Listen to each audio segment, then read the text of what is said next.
Seeds are quite amazing. They're the start of lots of new life. I like to say that they're a bundle of potential energy. And they come in all shapes and sizes and come packaged in all shapes and sizes. So for your second activity, I just want you to look at this video and check out some of the seeds. This is basil, which is an herb, onion, pepper, tomato, cucumber, cantaloupe, zucchini, chard, bean, milkweed, which the monarch butterflies love, marigold, which is a great flower, and then over here we have cilantro, and that's also coriander. And the cilantro is this little seed right here. Right now it's green, and it can be eaten, but it will turn brown. And then we have these mustard pods. And if you open up the mustard pod, you're gonna see tons of little seeds inside of them. This is actually a second layer of them.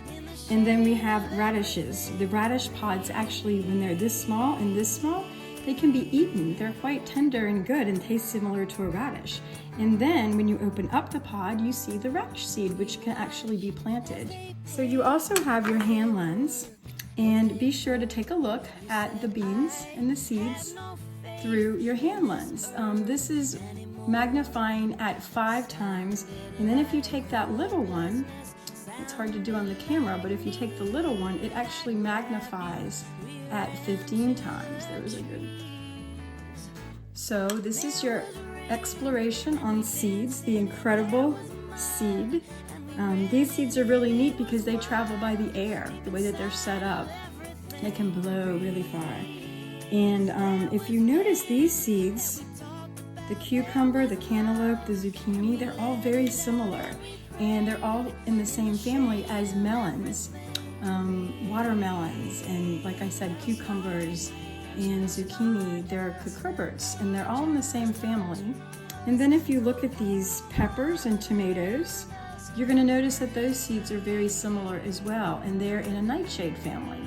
So pretty interesting when you look at seeds, and hope that you discover lots of cool things about them. Don't forget to write in your weatherproof data notebook. Here I made a poem, a haiku poem about seeds. I really like haikus because they're short, and you can't really make them longer because the first line has 5 syllables, the second line has 7 syllables, and the third line has 5. And here's my haiku about seeds. Give me some food, please. Seed, potential energy. Soil, water, sun, grow. And I also did just a little diagram of the seeds. Should have a sun in here. I'm going to add a sun to it. So make sure to use your data chart. And don't forget, with your waterproof data chart, you can also, if you want, take the ruler and measure the seeds. So you have a nice little ruler right on the back of the notebook. So you can see I have the water running a little bit.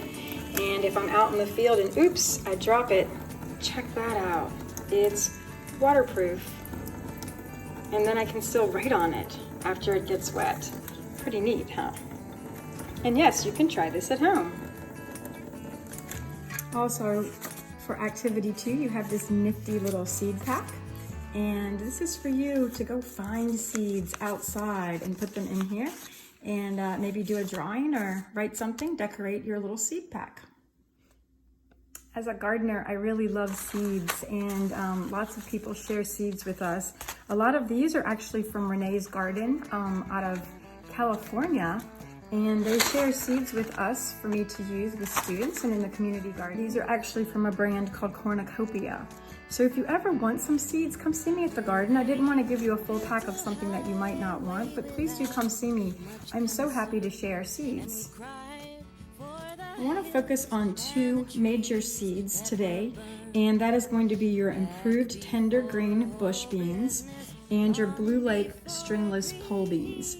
I'm focusing on these because these are the beans that are in your greenhouse baggie. Let's take a look at them. So you have the improved tender green bush bean, and remember I said it's going to become like a little bush. And then you have pole beans, and they're going to climb up a pole. The pole beans are white.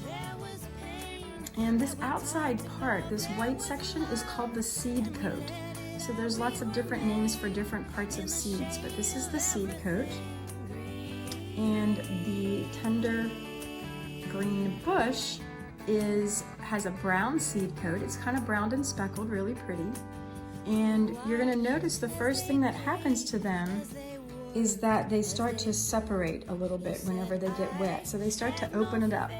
So the coat opens up, and then the plant and the roots start to come out. Usually the roots start to come out first, and then you'll see parts of the green plant. And then because these are called dicot plants, 2 leaves are going to come out first, and you will notice those 2 leaves coming out first.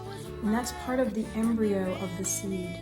It's the embryonic portion of the plant, which is basically the baby, the infant stage. It's still developing.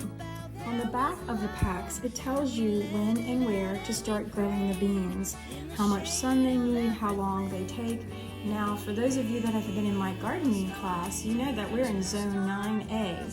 That's at the garden and at Dixon. And Zone 9A just kind of gives us a guideline of when and where we're supposed to plant certain plants.